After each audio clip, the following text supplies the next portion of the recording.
All right, you're still listening to Phil-Am Radio KEST 1450 AM, and we're still talking about the Operation Baby Lift that we will feature about this afternoon. We have somebody that we will be talking to about. She is an adoptee that was airlifted during the Vietnam War.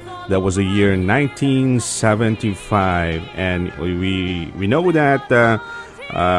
Some of you may remember how we had a lot of Vietnamese refugees in our country at the Philippines, especially at the Refugee Processing Center in Bataan. And some of these refugees became our very good friends. Some we were served as English teachers, as what we have featured recently. And some of them became part of our lives for a time. Well, as we celebrate the 40th year of the war in Vietnam, from which these refugees fled their home and country, we remember our Vietnamese friends. This year, there is an ongoing exhibit at the Presidio here in San Francisco about these Vietnamese babies who were airlifted from their country and placed for adoption with U.S. families. Okay, and we have here...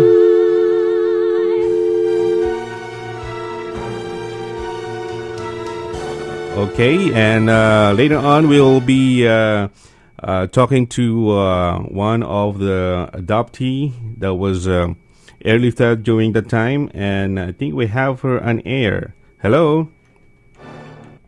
Okay, we have here on air, and we will be talking to Lora Price. Hi, Lora.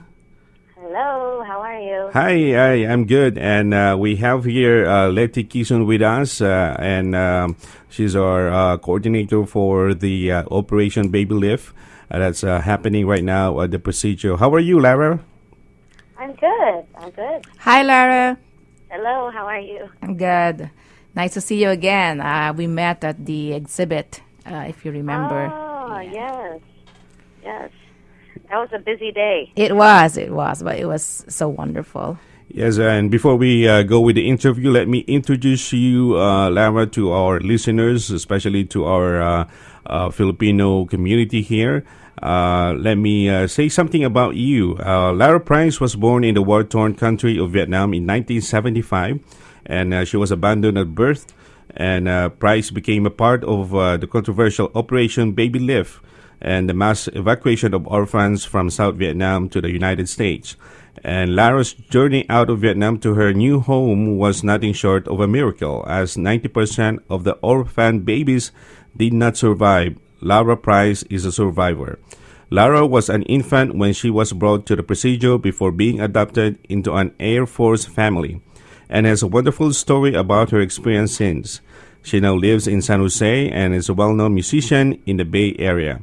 And of course, we have now Lora Price. Hello, Lara, and say hi to our Filipino listeners or listening right now. Go ahead. Hello, everybody. It's a pleasure to be here with you. Yes, and we were featuring about the Operation Baby Lift for the last few weeks, and we had somebody who were also adopted, same as you were, and his name is Mike Fraley, who's now in Big Island in Hawaii, and he talked about his own experience. And can you, at the same note, Lara, can you tell us your experience being airlifted when the time 1975? I'm sorry, can you repeat the question again? Yes, can you tell us your story? How did you how was the experience when you were small, when you were airlifted that 1975 here in the US? Well, honestly, my experience and my memories at that time in my life, they're all painted for me by the people that were there. And even, some of those original paintings that I had as a child growing up, these different memories from various people, like my parents who adopted me, from a nun who took care of me in Vietnam. They keep changing. Mm-hmm. So there, as far as what I know about, as far as what I know about coming over here, I came to the United States and came in through the Presidio and was taken care of by a lot of really amazing, people, and I was a lucky baby. I mean, the more and more that I learn about the whole Operation Baby Lift, the more I realize how really blessed I am, and I apologize if it seems a little like I don't know what the facts are, and that is because No, not at all. I know you. There's a lot of babies at that time, and as far as you can recall, of course, we want to know the story of Lora Price, how you were able to adjust yourself here in the United States. So, so how was it like growing up as a Vietnamese in an American family or in a community? Well, my parents rather, they always told me that I was adopted, and so that's always been part of my story from the beginning, so that wasn't awkward to me. It was just like, oh, I was adopted, okay. And so when you're told that from a baby, that's your normal.